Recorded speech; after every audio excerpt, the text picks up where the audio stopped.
Hello aspirants. So this is the part 2 of the phase 1 test 2. तो इसमें हम लोग जो 40 question 40 questions we have seen in the part 1 and the rest question 40 से लेके 100 तक का क्वेश्चन इस क्लास में हम लोग कवर अप करने की कोशिश करेंगे। द रीज़न कि एक ही क्लास में मैंने इतना बड़ा इसलिए नहीं बनाया कि it will be very long for a people to watch. दो पार्ट में रहे, you can watch it easily, it will be very beneficial for you guys कि आप उसको वॉच करें। ट्रस्ट मी, इन क्लासेस को आप जो वॉच कर रहे हैं, इन क्लासेस में आप लोग कहीं ना कहीं 4000 क्वेश्चंस को देखेंगे, 4200 questions, and you will get the perspective of almost 16000 topics.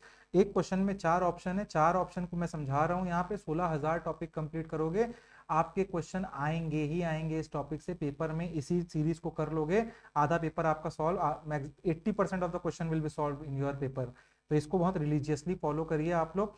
This is one of the best initiative I can say which our institute has given, the Abhyas test series. Also the people who haven't enroll करिए इस test series में, try to give the test yourself और उसके बाद आप इसको करते जाइए। रीजन बिंग कि किसी भी मंथ में हो आप, फिलहाल आप इसको जब एनरोल करेंगे, आप टेस्ट के साथ ही वीडियोस को देखेंगे तो you will get the understanding कि why you are not able to reach towards that particular thing. तो चलिए स्टार्ट करते हैं आज का क्लास हम लोग। We were at the 40th question, तो 41 से हम लोगों को स्टार्ट करना होगा आज की क्लास को। Let me move toward the 41 question.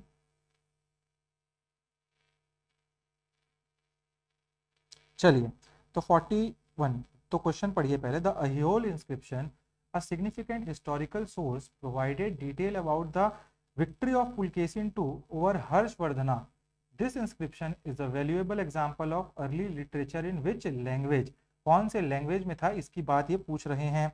तो यहाँ आपको पता होना चाहिए it was in Sanskrit language. Now we will deal about why. तो आपको पता होना चाहिए अहिहोल इंस्क्रिप्शन, जो अहिहोल आपका कर्नाटका में रावाकीर्ति टेम्पल कॉम्प्लेक्स में लोकेटेड है, एक क्रूशल हिस्टोरिकल डॉक्यूमेंट है। इसमें चालुक्य किंग पुलकेशिन II के कोर्ट पोएट रवि कीर्ति ने कंपोज किया है इस पर्टिकुलर इंस्क्रिप्शन को, अहिहोल इंस्क्रिप्शन को। ये इंस्क्रिप्शन जो है प्राइमरली एलिगेंट संस्कृत में लिखी गई है। Sanskrit was used in writing these, जो उस समय की लिटरेरी लैंग्वेज हुआ करती थी, और हमको दिखाता है कि चालुक्य किंगडम में ये चल रहा था। इंक्लूडिंग पुलकेशिन II हर्षवर्धना पर विक्ट्री के बारे में सिग्निफिकेंट डिटेल प्रोवाइड करता है ये अहिहोल इंस्क्रिप्शन। जबकि रीजन में कन्नड़ बोली जाती थी, ऐसे इंस्क्रिप्शन के लिए कोर्ट लैंग्वेज अक्सर संस्कृत यूज होता था। प्रकृति और तमिल डिस्टिंक्ट लैंग्वेज हैं, और इस इंस्क्रिप्शन की प्राइमरी लैंग्वेज नहीं है। बाद के इंस्क्रिप्शन में हमको ये देखने को मिलते हैं। ठीक है, तो next question is the rise of regional power. The rise of regional power in the post-Guptan period was also saw a notable shift in the composition of armies compared to the centralized Mauryan or Gupta model. What was this shift? तो इसको pause करके question को थोड़ा पढ़ोगे आप लोग, तो आप लोग आंसर तक पहुंचोगे, and answer will be C. Why the answer will be C, I am going to tell you now. The thing is कि पोस्ट गुप्ता पीरियड में समंत क्या होते थे, ये फ्यूडल सिस्टम हुआ करता था, उसका इमरजेंस और कंसोलिडेशन देखा गया था। ठीक है, मौर्यन या अर्ली गुप्ता एम्पायर के उल्टा विपरीत हमको large centralised paid standing आर्मीज maintain करते हुए दिखते थे ये। इस एरा में कहीं हम पढ़ते हैं तो इस एरा में हमें रूलर जो हुआ करते थे, वो अपने पावर को फ्यूडिटरीज समंत और लोकल चीफियन पर इंक्रीज डिपेंडेंट करने के लिए यूज किया करते थे। जो लोकल रूलर थे उनके ऊपर अपने पावर को रखा करते थे। इसके साथ आपको पता होना चाहिए लैंड ग्रांट कंसिडरेबल ऑटोनॉमी के बदले अपनी मिलिट्री कंटेंजेंट को मेंटेन करने के लिए और वॉरफेयर के लिए दिया जाता था ये। ठीक है, तो ये हो गया आपका। नेक्स्ट क्वेश्चन हम जाते हैं, that is 43rd, that is Firoz Shah Tughlaq unlike his predecessors Mohammad bin Tughlaq. अपने पुराने पूर्वजों के हिसाब से जो फिरोज शाह तुगलक थे, he adopted policy that aim to restore stability. उन्होंने ऐसी पॉलिसी लगाई जिससे रिस्टोर हो स्टेबिलिटी, जो तमाशा चल रहा हो, and win the support of various section. Which of the following reflect a key aspect of his approach. तो आप क्वेश्चन पढ़ोगे, दीज आर टफर क्वेश्चंस। ठीक है, answer will be construction of numerous canal and hospital and public work. Why so, अभी समझते हैं आप लोग। फिरोज शाह तुगलक को उनकी बहुत अच्छी पब्लिक वेलफेयर ओरिएंटेड पॉलिसीज के लिए आज भी याद किया जाता है। जो उनके प्रिसीडर्स, जो इनके पहले के राजा हुआ करते थे, उन्होंने एक्सपेरिमेंटल ऑफन बहुत हार्श रूल किया था। He was not a harsh person who Firoz Shah Tughlaq. उन्होंने एक्सटेंसिव काम किया पब्लिक वर्क के लिए, जिसमें हमने देखा कि एग्रीकल्चर को उन्होंने प्रमोट किया, और प्रमोट करने के लिए बहुत वास्ट इरिगेशन के लिए कैनाल जो होते हैं ना आपके, क्या कैनाल्स बनाया गए, नहर जिसको बोलते हैं हम, नहर बनाए उन्होंने। पब्लिक हेल्थ के लिए काफ़ी हॉस्पिटल्स बनाए हमने उन्होंने, दर उस शफा बोला जाता था, मॉस्क बनाए, मदरसेज बनाए, और काफ़ी सारे अच्छे पब्लिक वर्क इन्होंने किया था। इन सब इनिशिएटिव्स का बेसिक सा एम हुआ करता था रेवेन्यू जनरेट करना, पब्लिक वेलफेयर प्रोवाइड करना और लोगों का अच्छा करना। ठीक है, तो ये हो गया आपका आंसर इसमें। Next is the Chauth and Sardesh मुखी which were two type of taxes collected at the time of Marathas was what was the nature of चौथ। तो ये पूछ रहा है, चौथ और सरदेश मुखी दो टैक्सेस हुआ करते थे जो मराठास के टाइम लिया जाता था। क्वेश्चन बोल रहा है कि चौथ इसमें से क्या था, तो आंसर आएगा सी।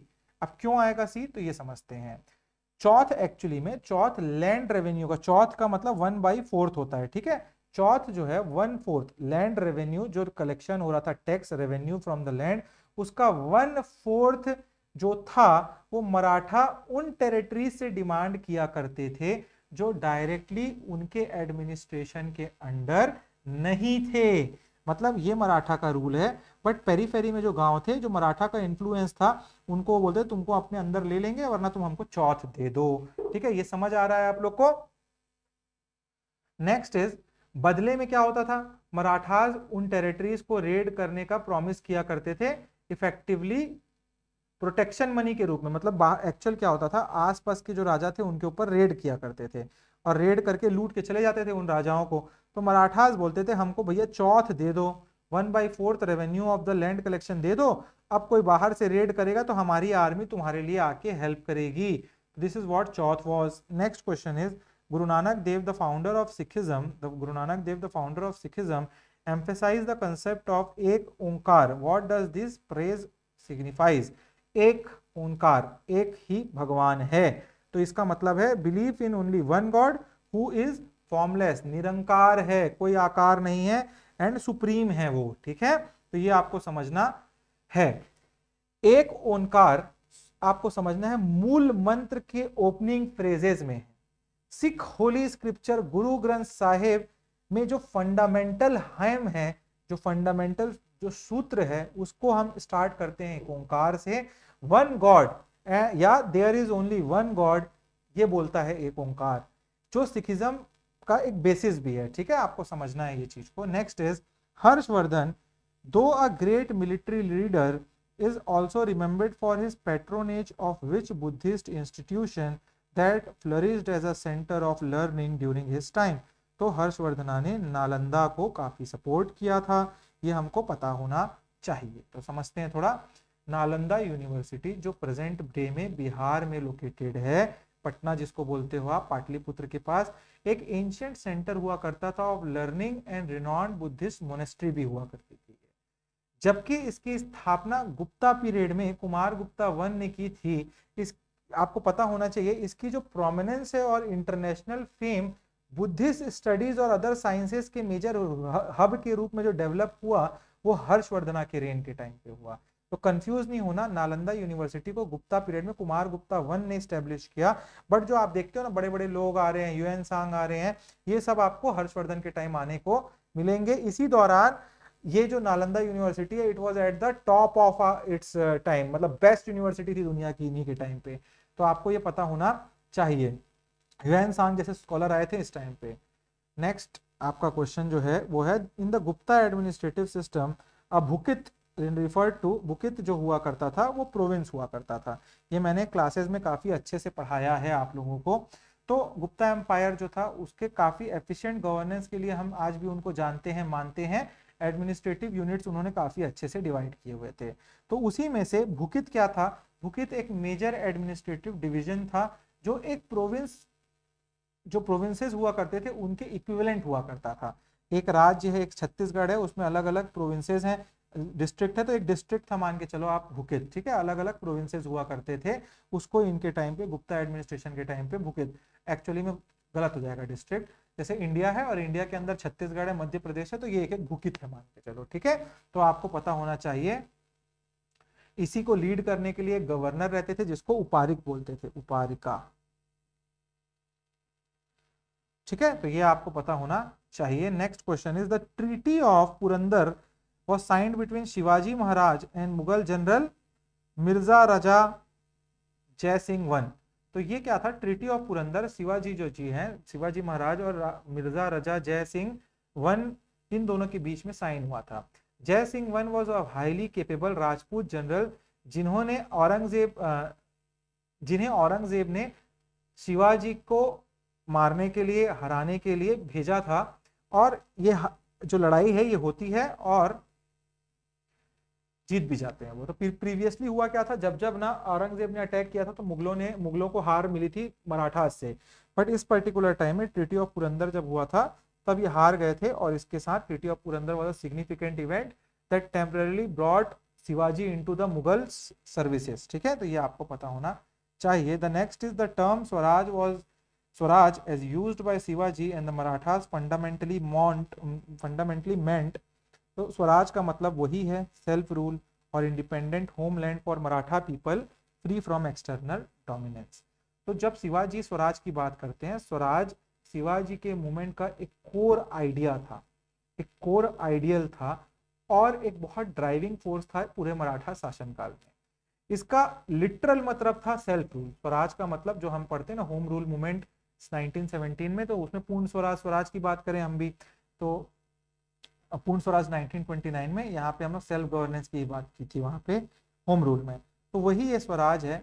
आर ओन रूल की बात की गई और ये बीजापुर सल्तनत और मुगल एम्परर जैसे जो फॉरेनर्स थे उस टाइम में आजू बाजू में मराठास के, वो बहुत ऑपरेसिव थे मराठास के लिए, तो ये हमेशा स्वराज की मांग करते थे एज अ इंडिपेंडेंट रूल, ठीक है। Next question is which sultan introduced the dag, branding of horse and chehra descriptive roles of soldier system to prevent corruption in army। तो ये मोहम्मद अलीउद्दीन खिलजी ने किया था। क्या था ये समझते हैं। अलाउद्दीन खिलजी, जब भी मैं बात करता हूँ तो he was a very pragmatic and ambitious ruler, बहुत आगे की सोच वाले रूलर थे ये, ठीक है। इन्होंने अपनी आर्मी की एफिशिएंसी और लॉयल्टी को एंश्योर करने के लिए सिग्निफिकेंट मिलिट्री रिफॉर्म्स किए थे अपने टाइम पे, काफी इंट्रोड्यूस किए थे। स्पेशली आपको पता होना चाहिए मंगोल का थ्रेट था उस टाइम पे, भाई बाबर तो मंगोल से ही आए थे ना, तो मंगोल के थ्रेट और उनकी एक्सपांशनिस्ट एम्बिशन थे जो मंगोल को, उनको रोकने के लिए इन्होंने ये दाग और चेहरा सिस्टम का इंट्रोडक्शन किया। व्हाट वाज द दाग सिस्टम, तो दाग सिस्टम में घोड़ों को ब्रांड दिया जाता था ताकि उनकी इंफीरियर एनिमल से सब्स्टिट्यूशन को प्रिवेंट किया जा सके, ठीक है। इसके बाद नेक्स्ट वाज चेहरा, तो चेहरा में हर सोल्जर के डिस्क्रिप्टिव रोल मेंटेन किए जाते थे ताकि कोई भी प्रॉक्सी अटेंडेंस को प्रिवेंट किया जा सके और एक्यूरेट रिकॉर्ड रखा जा सके, ठीक है। तो ये एक्चुअल में ये मेजर था two aim, the aim was कि बाहर का कोई आदमी दाग लगा देते थे हॉर्स में तो पता रहता था कि इन्हीं के राज का घोड़ा है, बाहर का कोई घोड़ा नहीं आया, ये एक सेफ्टी हो गई। चेहरा में सबका पता रहता था कि कौन कौन है, किसका क्या और कौन से ऑफिसर का क्या काम है, वो डिफाइंड रहता था। अगर कोई बाहर का आदमी आ गया तो ये करप्शन को कर्व करने के लिए था और मिलिट्री की इफेक्टिवनेस को बढ़ाने के लिए था। इसके बाद इल्तुतमिश, बलबन और फिरोज शाह तुगलक, इन्होंने भी काफी सारे रिफॉर्म इंट्रोड्यूस किए थे लेकिन ये स्पेसिफिक इससे रिलेटेड नहीं था, ठीक है। नेक्स्ट हम लोग अब छत्तीसगढ़ के क्वेश्चंस में आ रहे हैं। The question is the decline of Chindak-Nag dynasty was primarily brought about by the rise of which new power in Bastar। तो छिंदक-नाग डायनेस्टी के डाउनफॉल के बाद काकतिया डायनेस्टी का स्टार्ट होता है। तो आपको पता होना चाहिए कि छिंदक-नाग डायनेस्टी को अन्नम देव ने हराया था। अन्नम देव ने फिर बस्तर में काकतिया डायनेस्टी को एस्टेब्लिश कर लिया था, जिस रीजन में छिंदक-नाग इन्फ्लुएंस का, जिस रीजन से छिंदक-नाग डायनेस्टी का पूरा अंत हो जाता है, ठीक है, ये पता होना चाहिए। कलचुरीज क्यों नहीं होंगे, कलचुरी एक्चुअली में central part of the Chhattisgarh में थे। सोमबान डायनेस्टी जो थे बस्तर के कॉन्टेक्स्ट में प्राइमरी डिक्लाइन का रीजन नहीं थे ये सारे के सारे, ठीक है। तो you have to know this. Next is the Sharabhapura dynasty followed Vaishnavism. ये आपका क्वेश्चन है, असर्शन है, ये लाइन क्या सही है, अगर सही है तो क्या ये रीजन जो नीचे दिया है वो सही है, क्वेश्चन ये बोल रहा है। They issued coin with the image of Gajalakshmi, a symbol associated with prosperity and Vaishnavism. तो जी हाँ, दोनों के दोनों सही हैं। समझते हैं क्यों। तो the assertion is true because Sharabhapuriya dynasty primarily Vaishnavism को फॉलो करती थी।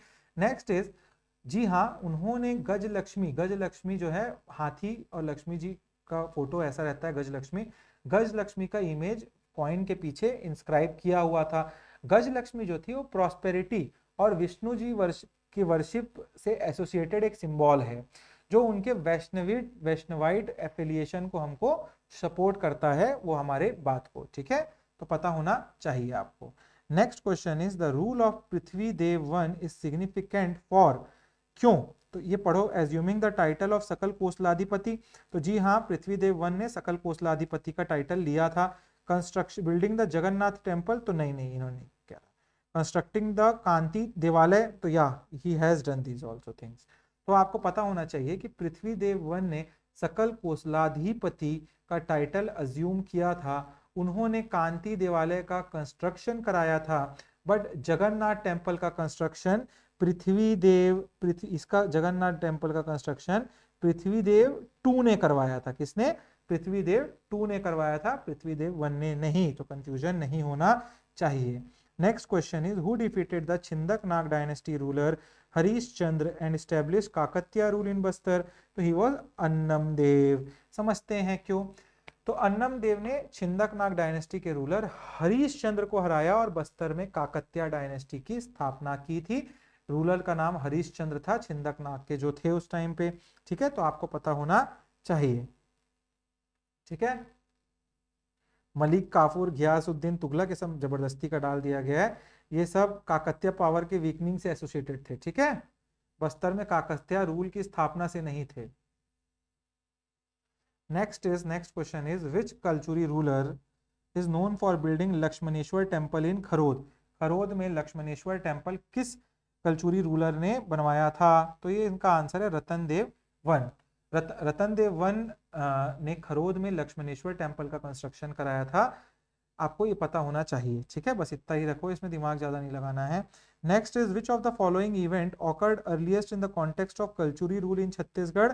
तो ये जब पूरा का पूरा सिनेरियो पढ़ते हो तो यहाँ पे conquest of Pali region by Shankaragana two is the earliest thing. How come, we will define here.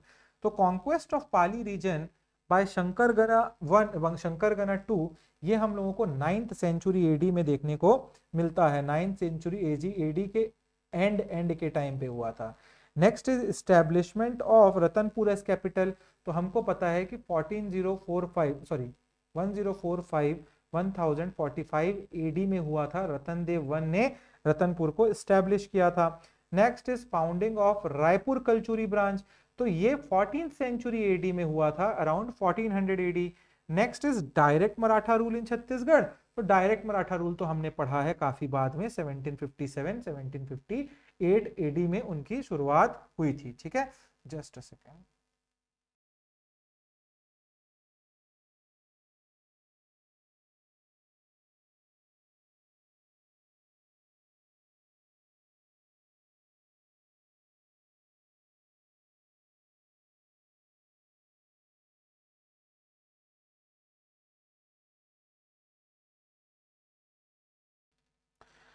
सो ये हो गया आपका विच ऑफ द फॉलोइंग इवेंट वाला जो हमने क्वेश्चन देखा, ये भी हमने देख लिया। नेक्स्ट क्वेश्चन की ओर जाएंगे अब हम लोग, नेक्स्ट क्वेश्चन की ओर, that is next question which, sorry for that, there was a technical call from our technical team.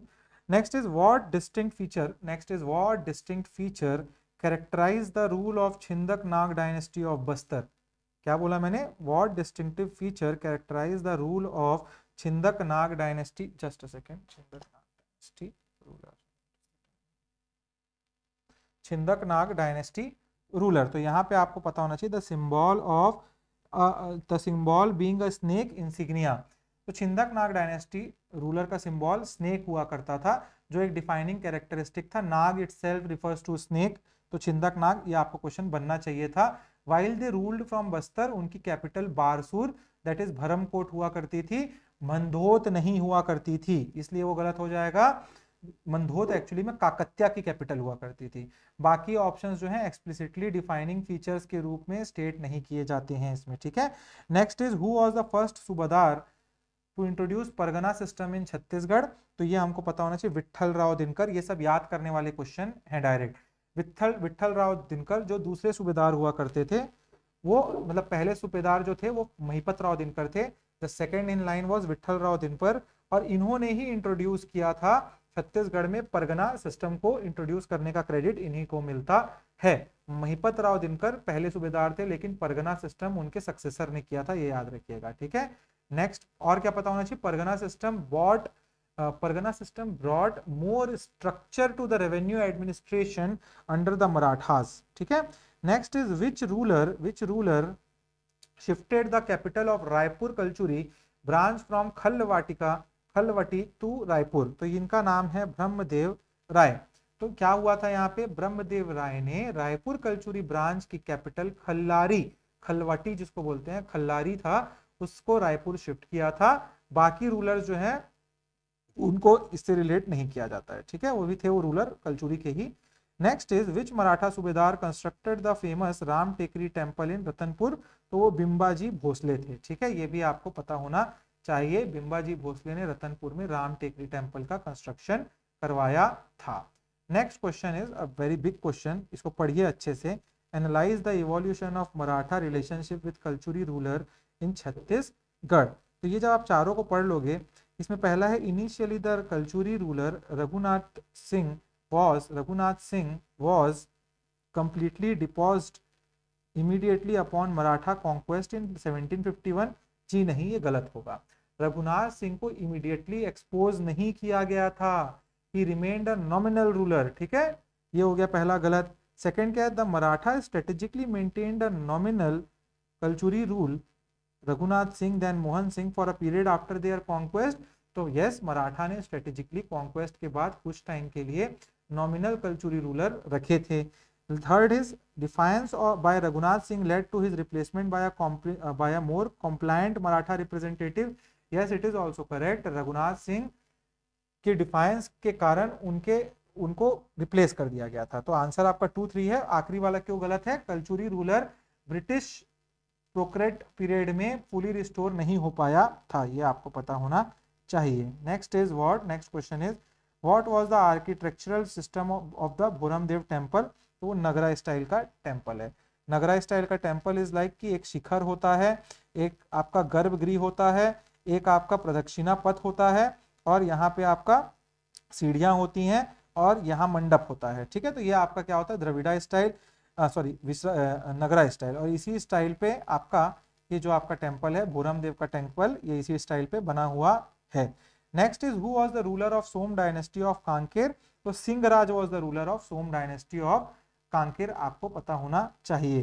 जो कर्णराज हैं, पंपराज हैं, भानुदेव हैं, ये सारे भी इंपॉर्टेंट रूलर हैं, बट ये फाउंडर नहीं है। फाउंडर थे आपके सिंहराज, ठीक है, ये डायरेक्ट क्वेश्चन है, इसमें कुछ एक्सप्लेनेशन की जरूरत नहीं है। Next question is what distinguish the region of Prithvidev two from his predecessors in term of state policies.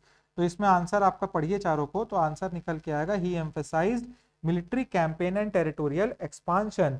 तो पृथ्वीदेव टू का जो रेन था, स्पेसिफिकली उनका जो मिलिट्री कैंपेन और एक्सपांशन था, उसके लिए वो काफी हाईलाइटेड था।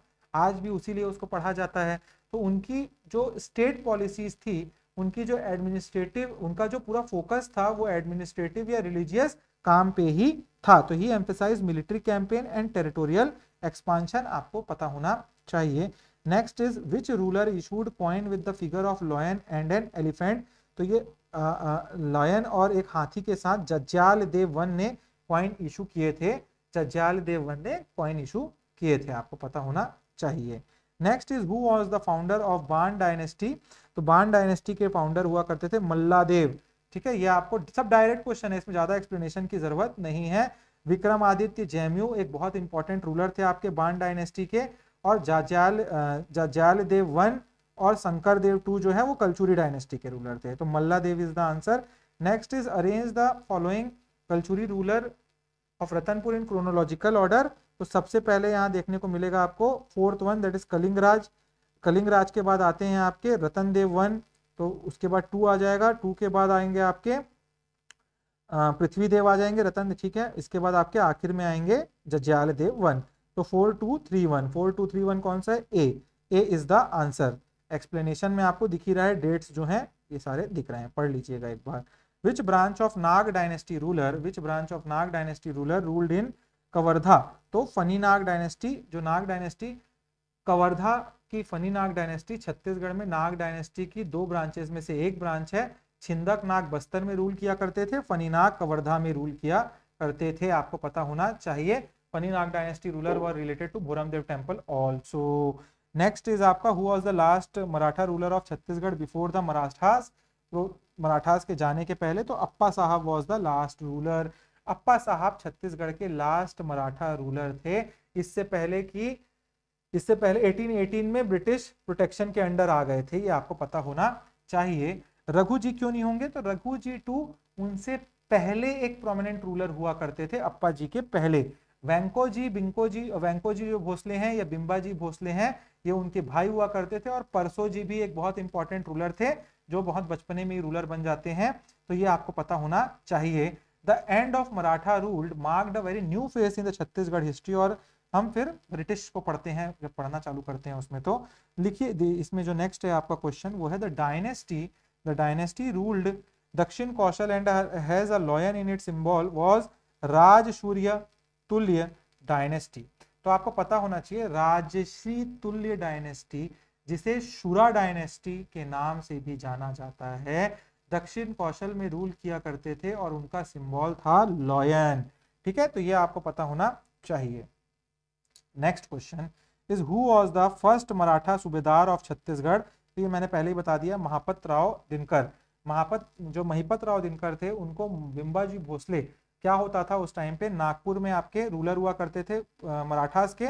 वो एक क्या करते थे, सूबेदार अपॉइंट कर देते थे छत्तीसगढ़ में, और वो सूबेदार का काम था छत्तीसगढ़ को उनके नाम पे देखना और पूरी बातें नागपुर भेजना। तो महिपत राव बिंबाजी भोसले के टाइम पे उन्होंने छत्तीसगढ़ का पहला सूबेदार उनको अपॉइंट किया था, जिससे सूबा सिस्टम की स्टार्ट हो जाती है। ठीक है, विट्ठल दाव दिनकर जो थे सेकंड नंबर पे थे और परगना सिस्टम इंट्रोड्यूस किया था इन्होंने। भिकाजी भोसले जो थे वो तीसरे नंबर पे थे, और बिंबाजी भोसले वो मराठा रूलर थे खुद में। ठीक है, next was who was the incorrect, क्या था, which was the incorrect, just a second, which of the following statement about प्रसन्न मात्रा ऑफ सरपुरिया डायनेस्टी इज इनकरेक्ट? तो he was the founder of dynasty, पहले ही गलत है। तो इसमें क्यों गलत हो गया समझते हैं हम लोग। प्रसन्न मात्र सरपुरिया डायनेस्टी के फाउंडर नहीं थे, बल्कि सरब राज फाउंडर हुआ करते थे। He was a military in chief of दूसरे डायनेस्टी के। ये बाद में पढ़ेंगे जब बताया जाएगा, हिस्ट्री में हमने पढ़ाया है। तो बी, सी और डी क्यों गलत हो गया? तो बी, सी और डी जो है इनकरेक्ट बोला ना, इनकरेक्ट। तो ये तीनों सही है, मतलब ये तीनों सही क्यों है हम ये समझते हैं। प्रसन्न मात्र ही पहले रूलर थे जिन्होंने गोल्ड और सिल्वर कॉइन इशू किए थे आपका सरपुरिया डायनेस्टी में, और उन्होंने ही प्रसन्नपुर सिटी, जो आज की डेट में मल्हार है, उसको स्टैब्लिश किया था। और he establish Prasannapur city on the bank of Leelagarh river, जो आज निडाला, नहीं कल का पहले निडाला रिवर बोलते थे उसको, जो आज लीलागढ़ बिलासपुर में हम देखते हैं। Next is 73rd question, how did the role of Harkaras differentiated from माल छपरीज in the Maratha police system of Chhattisgarh? ये क्वेश्चन देख रहे हो, पूरा नए फॉर्मेट में हम लोगों ने आप लोगों के लिए बनाए हैं, सो दैट कि आप लोग अब टेस्ट करो अपने आप को। टफनेस बढ़ाया है हमने कुछ क्वेश्चंस में, ठीक है।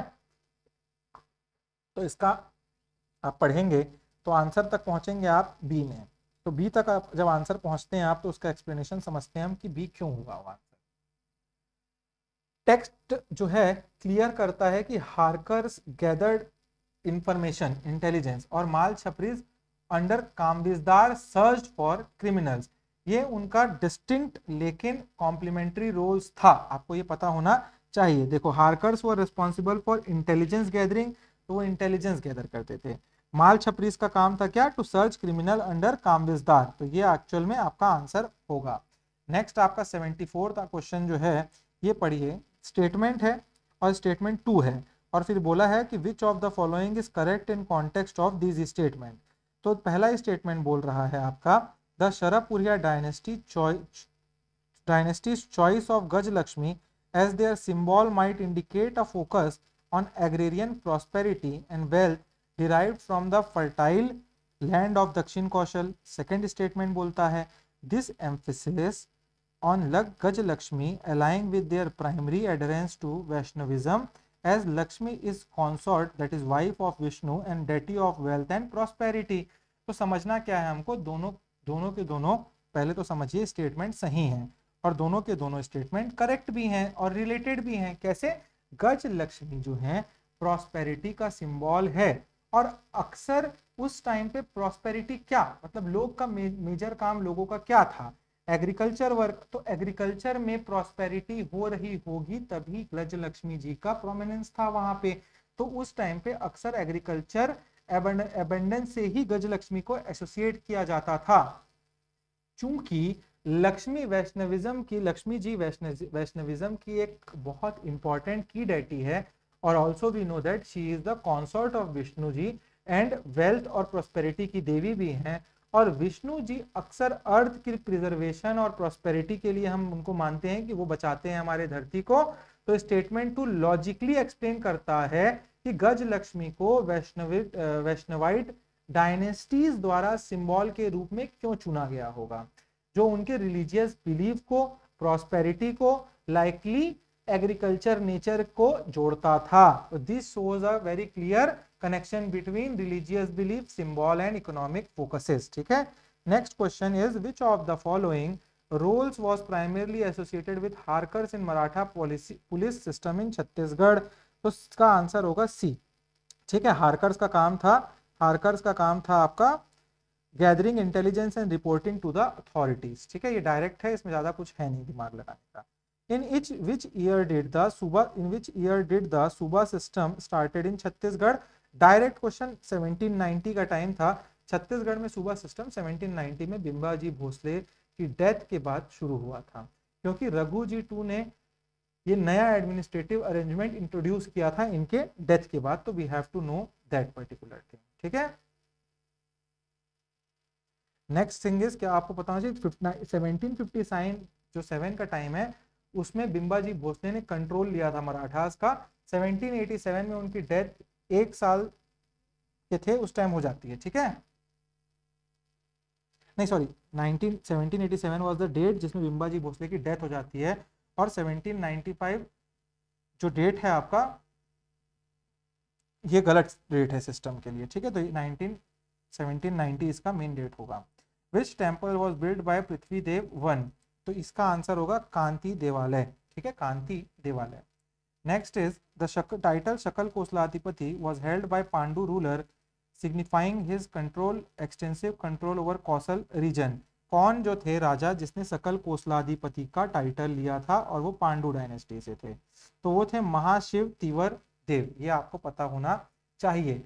The title Sakala Kosaladhipati that is lord of the entire Kosal एक रूलर जो रूलर हुआ करते थे उनको सिग्निफिकेंट उनका पावर और उनके टेरिटोरी के ऊपर कंट्रोल को इंडिकेट करता था। इसीलिए उस टाइम पे राजा इतने बड़े बड़े टाइटल को लिया करते थे। महाशिव गुप्त तीवरदेव जो पांडु डायनेस्टी के रूलर थे उन्होंने ये टाइटल को लिया था। ठीक है। आपको पता होना चाहिए। Next question is consider the following statement regarding the early Maratha administration in Chhattisgarh. तो इसमें 3 लाइन है। पहला है आपका Raghunath Singh remain the nominal ruler even after Maratha supremacy. जी हाँ, रघुनाथ सिंह को राज करने दिया गया था। Kalyan Giri Gosain was appointed as the first Bhosle representative. तो जी हाँ, जब भास्कर पंथ का अटैक होता है और यहाँ हरा देते हैं मराठास कलचुरी डायनेस्टी के रूलर को, तो इन्हीं को भेजते हैं as the first Bhosle representative in the court. Next is Mohan Singh replace Raghunath Singh as the Maratha representative. और सही है ये भी। तो तीनों के तीनों आंसर यहाँ पे सही हो जाते हैं। Next is who established the Pandu dynasty after defeating the Sharapuriya dynasty. तो the establishment of Pandu dynasty was done by Udayan. Udayan को पांडु डायनेस्टी का फाउंडर माना जाता है, मेंशन किया जाता है। दो sometimes people say कि Indrabal is also mentioned as a key figure who actually established the power of this dynasty. उदयान is जो है एक्चुअली नाम हम हमेशा इंद्रबल का इसलिए सुनते हैं ना पांडु डायनेस्टी से, क्योंकि इन्होंने इसको पावर में लाया, फैलाया, बट पांडु डायनेस्टी का एस्टेब्लिशमेंट उदयान ने किया था। ठीक है, पता होना चाहिए। नेक्स्ट क्वेश्चन 81st क्वेश्चन जो है आपका, consider the administrative hierarchy in rules under Maratha rule in Chhattisgarh. तो पहला क्वेश्चन आपका है, पहला पॉइंट क्या है आपका, ये देखते हैं हम लोग। स्टेटमेंट बोलता है the subedar was the highest administrative authority. क्या सूबेदार हाईएस्ट एडमिनिस्ट्रेटिव अथॉरिटी थे? And he was appointed directly by Nagpur subedar, Nagpur Bhonsles. तो जी हाँ, ये क्वेश्चन करेक्ट हो गया। ये लाइन, सूबेदार हाईएस्ट एडमिनिस्ट्रेटिव अथॉरिटी थे छत्तीसगढ़ में, जिनको नागपुर के भोसले रूलर डायरेक्टली अपॉइंट किया करते थे। Next is Kamavisdar were primarily military commander who responsible for fort defence. तो ये गलत हो जाएगा आपका। कामवेजदार सिर्फ मिलिट्री कमांडर नहीं थे, वो रेवेन्यू, जुडिशियल और तो और एडमिनिस्ट्रेटिव ऑफिशियल भी थे। तो ये गलत हो गया।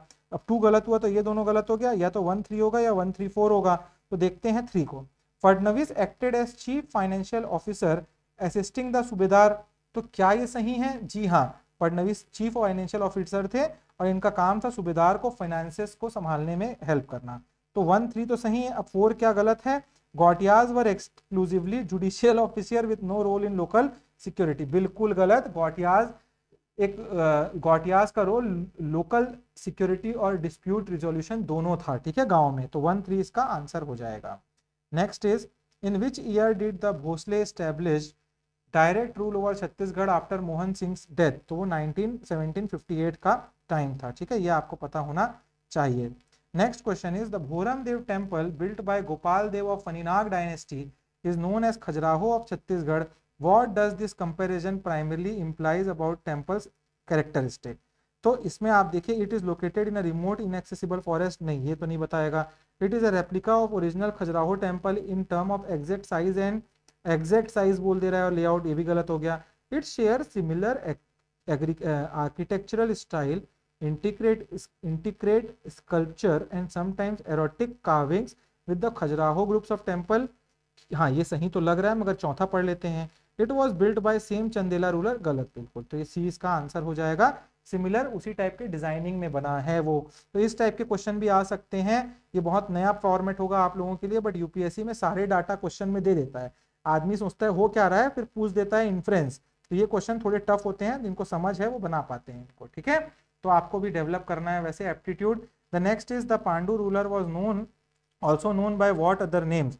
तो उनको सोम डायनेस्टी भी बोला जाता था, पांडु डायनेस्टी को, आपको पता होना चाहिए। ठीक है, शूरा डायनेस्टी, राजशिरतुल्य डायनेस्टी को बोलते थे, और बान और पनीनाग तो अलग अलग डायनेस्टी है। ठीक है, what was a notable characteristic of the architectural remain found in Sirpur during the Pandu dynasty ruler। तो इसमें पढ़िए, अ प्रीडोमिनेंट बुद्धिस्ट विहारा। तो ये गलत है। ओनली हिंदू टेम्पल, ये भी गलत हो गया। Pre mix of Vaishnavite, Shaivite, Jain and Buddhist, ये सही होगा आपका। प्राइमरली जैन बसादीज, ये भी गलत। सब प्रकार के टेम्पल वहां हमको उस टाइम पे पांडु डायनेस्टी के टाइम देखने को मिले थे, सब रिलीजन से सिरपुर में। Next is consider the following statement regarding Rajsurya Tulya dynasty. इसमें देखिए, the main source of information is Aran copper plate of Bhimsen 2। तो जी हाँ, हमको राजसूर्य तुल्य डायनेस्टी के बारे में इंफॉर्मेशन आरन के ही कॉपर प्लेट से मिलता है, जो भीमसेन 2 का है। तो फर्स्ट सही हो गया। देयर सिंबल वॉज टाइगर, ये आपका गलत हो जाएगा। क्यों गलत हो जाएगा? उनका सिंबल टाइगर नहीं था, लायन था। तो 2 गलत हो गया। तो 2 गलत, तो आपका आंसर ऑटोमेटिकली आ गया 1-3 क्या है पढ़ लेते हैं फिर भी इसमें। उन्होंने गुप्ता संवत का यूज किया था, जो गुप्ता अथॉरिटी के प्रति उनका एक्सेप्टेंस हमको शो करता था। तो ये भी सही हो जाएगा। देखा आपने आंसर तक कैसे पहुंचते हैं। Next is which tax was levied by Marathas on non agriculture income. तो नॉन एग्रीकल्चर इनकम पे वो सायर वाज द टैक्स। ठीक है, इसको समझते हैं। सायर जो है, सायर एक मराठा टैक्स था जो स्पेसिफिकली नॉन एग्रीकल्चर इनकम और ट्रेड के ऊपर लगाया जाता था। पंडारी जो है हाउस टैक्स था। कामविस था वो रेवेन्यू टैक्स कलेक्शन सिस्टम था। टकुली जमींदार के ऊपर, जमींदार जो टैक्स लगता था जमींदार के ऊपर वो होता था। ठीक है, जो देते थे, जब टैक्स नहीं था, वो पैसा जो जमींदार कलेक्ट करके देते थे वो था वो। Next is which Maratha general first conquered Chhattisgarh in 1741। तो मैंने अभी बताया था थोड़ी देर पहले, जिसमें कल्याणगिरी गोसाई को ला के छोड़ा था भास्कर पंत। ठीक है, तो ये जो भास्कर पंत थे, ये एक मिलिट्री कमांडर थे मराठास के। उन्होंने रघुजी वन एक्चुअल में वो रघुजी वन के जनरल हुआ करते थे। Raghuji one was the ruler of Marathas.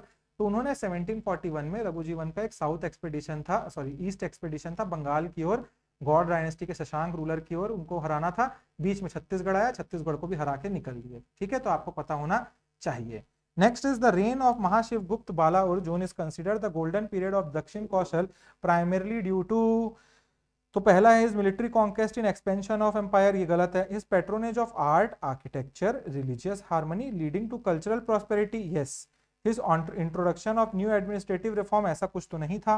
तो समझते हैं हम लोग क्या था। गोल्डन पीरियड का मतलब कल्चरल और इंटेलेक्चुअल फ्लरिशमेंट का टाइम होता है, कभी भी हिस्ट्री में हम बात करते हैं।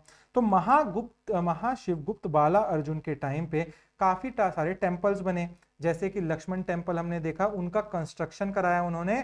और डिफरेंट रिलीजन जैसे वैष्णविज्म, जैनिज्म, शैविज्म, बुद्धिज्म, इन सब का कोई एग्जिस्टेंस भी था इनके पीरियड में। तो हमको यहाँ पे एक रिच कल्चरल डेवलपमेंट दिखता है और काफी अच्छा एक रिलीजियस टॉलरेंस का पीरियड दिखता है, और ये इंडिकेट करता है हमको कि it led to the cultural prosperity. Next question is assertion reason. ये क्वेश्चन क्या बोल रहा है, the Nala Nag dynasty ruler issued 29 gold coin from Kondagaon. जी हाँ, अडिंगा में नल नाग डायनेस्टी के रूलर ने, वरहाराज ने किया था। सेकेंड आपका क्वेश्चन का पार्ट है, रीजन क्या था, this act suggest a period of significant economic prosperity and administrative stability under Varaharaj, allowing for wide spread circulation of high value currency। जी हाँ, अगर 29 ठो गोल्ड के कॉइन मिल रहे हैं नल नाग डायनेस्टी के रूलर वरहाराज का हमको अडिंगा के कोंडागांव में, तो इससे हमको यही मालूम पड़ रहा है कि the dynasty was very much prosperous. Gold coin एक सिग्निफिकेंट नंबर पर एक ही जगह पे मिलना, ये हमको शो करता है। ठीक है, तो ये आपको पता होना चाहिए। चलिए, last 10 questions are there. We will talk about the 91st question, that is which dynasty ruler is associated with the construction of Vishnu temple in Podagarh. तो वो थे स्कंद वर्मन वाज दैट। तो इसमें क्या है हमको समझना, स्कंद वर्मन ने पोडागढ़ में विष्णु टेम्पल बनाया था। विलास तुंग जो लिखा हुआ है आपको पता होना चाहिए, विलास तुंग ने राजिम में राजीव लोचन टेम्पल बनाया था, और इसके साथ साथ बाकी ऑप्शन फाउंडर थे, दूसरे रूलर थे। ठीक है, next 92nd question is the overall trajectory of Maratha rule in Chhattisgarh from 1741, जब भास्कर पंथ का अटैक हुआ उसके बाद से 1854 कैन बी कैरेक्टराइज्ड बाय, पहला initial period of indirect control followed by more direct oversight. तो या सही है, ये इनिशियली इनडायरेक्ट कंट्रोल था, दो नॉमिनल कलचुरी रूलर थे, कल्याण गिरी गोसाई को छोड़ गए वो, तो it was followed by direct oversight. तो जी हाँ, बाद में सूबा सिस्टम इंट्रोड्यूस किया उन्होंने, और बाद में ब्रिटिश के अंडर उन्होंने रूल किया। तो ये पहला सिस्टम तो सही हो गया। Second, a gradual weakening of Maratha administrative control leading to British intervention. तो ये मैंने अभी बोला कि बाद में ये इतने वीक हो जाते हैं कि ब्रिटिशर्स के अंडर आ जाते हैं, ये भी सही हो गया। Continuous and uninterrupted direct rule by Bhonsle family from Nagpur. तो ये गलत हो गया आपका। क्यों गलत हो जाता है, रूल कॉन्टिन्यूअस और अनइंटरप्टेड डायरेक्ट नहीं था, सूबा सिस्टम उसके बाद ब्रिटिश प्रोटेक्टरेट बनते हैं, तो ये सब इंटरप्शन थे, कोई डायरेक्ट रूल नहीं था, मतलब एक स्मूथ लाइन नहीं चला था मराठा का रूल यहाँ। Period of relative administrative stability inter spread with phases of exploitation and if efficiencies. तो बिम्बा जी जो थे वो काफी स्टेबल रूल किया था उन्होंने, फिर भी एक्सप्लॉयटेटिव सूबा सिस्टम आया और बाद में ब्रिटिश प्रोटेक्टरेट। तो ये सही हो जाएगा 142। Next is how did the political status of Raipur Kalachuri branch change under Maratha influence. तो इसको हमको 1 2 3 को कैसे कैसे वो कम होता गया ये समझाना है। तो देखते हैं हम लोग, सबसे पहले इसका आंसर होगा आपका 1 2 3। तो कैसे इनिशियली दे मेंटेन कंप्लीट इंडिपेंडेंस। तो हाँ, जब कलचुरी रायपुर डायनेस्टी बना तो लाहौरी ब्रांच और ये अलग हुआ, तो ये कंप्लीटली इंडिपेंडेंट थे। They became tributaries paying an annual tax to Maratha. तो जी हाँ, मराठा के टाइम ये उनके ट्रिब्यूटरी भी बन गए। Their land grant were revoked leading to Maratha direct rule. ये भी हुआ था, बिल्कुल सही बात है ये। ठीक है, तो ये आपको पता होना चाहिए। Next question is what was the primary purpose of Suba system introduced by Maratha in Chhattisgarh. Basic है, रेवेन्यू कलेक्शन, और कुछ नहीं था। सूबा सिस्टम प्राइमरली एफिशिएंट था बहुत, रेवेन्यू कलेक्शन उसी के लिए इसको डिजाइन किया गया था। इसमें जो नागपुर के भोसले रूलर थे उनके बिहाफ में एक सूबेदार छत्तीसगढ़ में एडमिनिस्टर करते थे और टैक्सेस को भेजते थे। Next was what was the original ruling place of Kalachuri dynasty before shifting to Tripuri. तो वो महेशमती, उज्जैन टाइप का महेशमती हुआ करता था।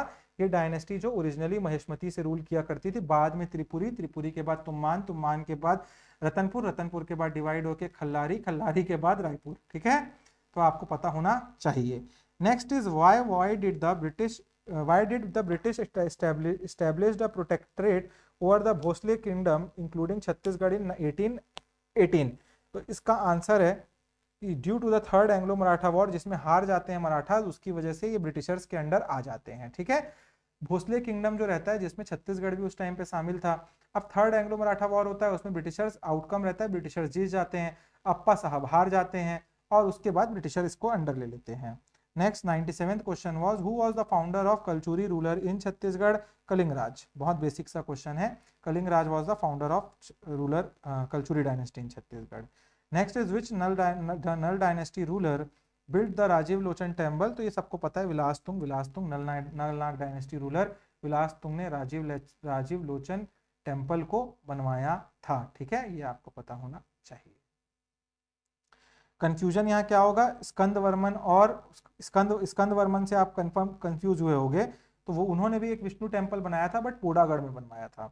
99th question is what was the capital of Kalachuris in Chhattisgarh during their initial rule. तो अभी मैंने बोला तुम्मान, तुम्मान था, फिर उसके बाद फिर रतनपुर आता है। ठीक है, तो ये हो गया आपका। Next is 100th question, last question of today. What was the system of land revenue assessment called under the Maratha Chhattisgarh. तो उसको इजारा सिस्टम बोलते थे। इजारा सिस्टम, इजारा का मतलब होता है रेवेन्यू फार्मिंग। मराठा के अंडर एक prominent land revenue assessment system था जिसको इजारा सिस्टम बोलते थे, जहां रेवेन्यू कलेक्ट करने का राइट हाई बिडर को ऑक्शन किया जाता था। अलग अलग बिडर होते थे, आते थे वहां पावरफुल लोग और अलग अलग लैंड, गांव का नाम बोलते थे। ये अगर एक आदमी बोल दिया इस गांव से मैं 500 रुपए क्या दूंगा आपको, इजारा दूंगा, तो उसको पे कर देते थे, तो बिडिंग होती थी। तो वही था इजारा सिस्टम इनके टाइम पे, तो आपको पता होना चाहिए। Now we have completed all the 100 question. Now we will meet in the next phase, जो फेज 1 का थर्ड टेस्ट होगा, उसमें हम लोग डिस्कस करेंगे।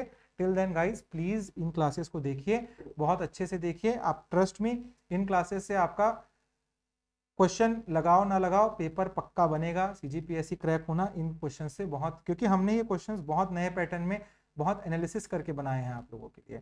तो डू फॉलो दीज सीरीज, ये सीरीज को पूरा आखिर तक फॉलो करना, सीजीपीएससी निकलेगा ही निकलेगा आप सब लोगों का। चलिए मिलते हैं नेक्स्ट क्लास में। Till then thank you for watching the classes.